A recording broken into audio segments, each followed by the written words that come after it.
시청자 여러분 안녕하십니까? NWS 방송 종합뉴스를 시작하겠습니다. 아나운서 최은지입니다. 오늘의 주요 뉴스입니다.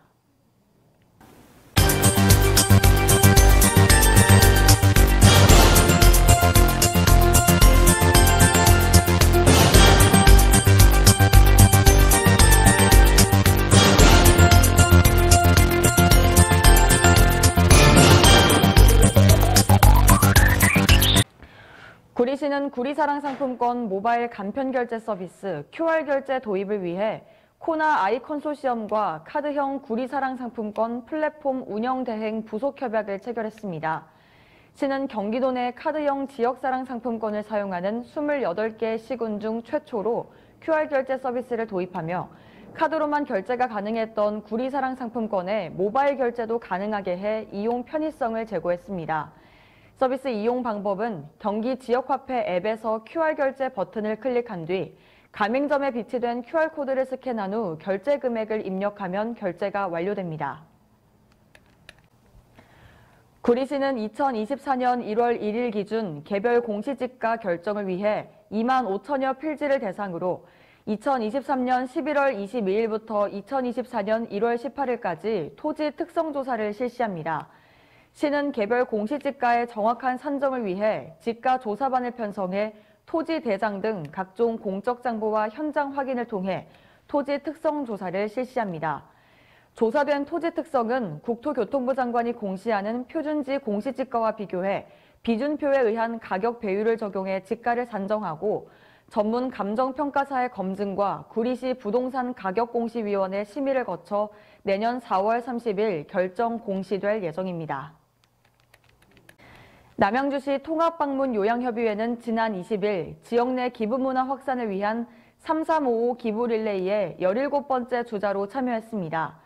3355 기부릴레이는 남양주시 복지재단에서 추진하는 릴레이 소액기부 캠페인으로 남양주시청 각 부서와 관내 사회단체의 참여로 진행됩니다. 통합방문-요양협회 송욱화 회장은 추운 겨울에 우리 주변 이웃들에게 도움이 되고자 기부릴레이에 참여하게 됐다며 회원들과 함께 좋은 일도 하고 소중한 추억도 남기게 되어 기쁘다고 말했습니다. 캠페인을 통해 모인 기부금은 취약계층을 위한 다양한 맞춤형 복지 프로그램에 사용될 예정입니다.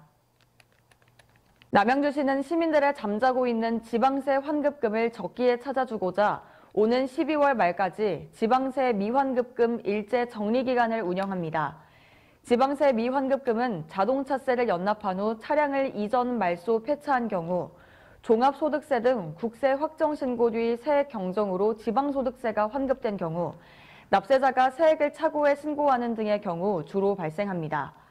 시는 환급액이 있는 모든 납세자에게 안내문을 발송하고 시 홈페이지, 공식 블로그, SNS, 관내 현수막 게재 등 다양한 방법으로 환급을 집중 홍보할 계획입니다.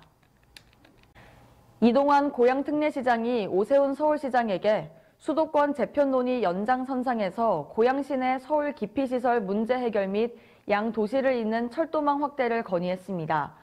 고양시가 건의한 사항은 고양시 내 기피시설 6곳과 난지, 유수지, 은평, 차고지 등 고양시와 인접한 서울시 시설에 대한 대책 요구, 신분당선 연장, 고양 은평선, 급행선 등 철도망과 버스 노선 확대 협조 요청 등입니다.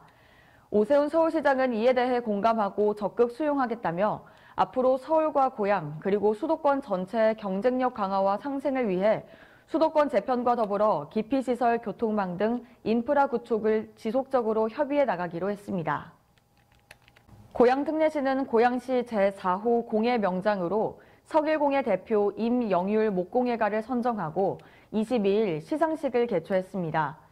임영율 대표는 가업으로 2대째 50여 년 동안 목공예업에 종사하면서 지역 공예 문화산업 발전에 이바지해왔습니다.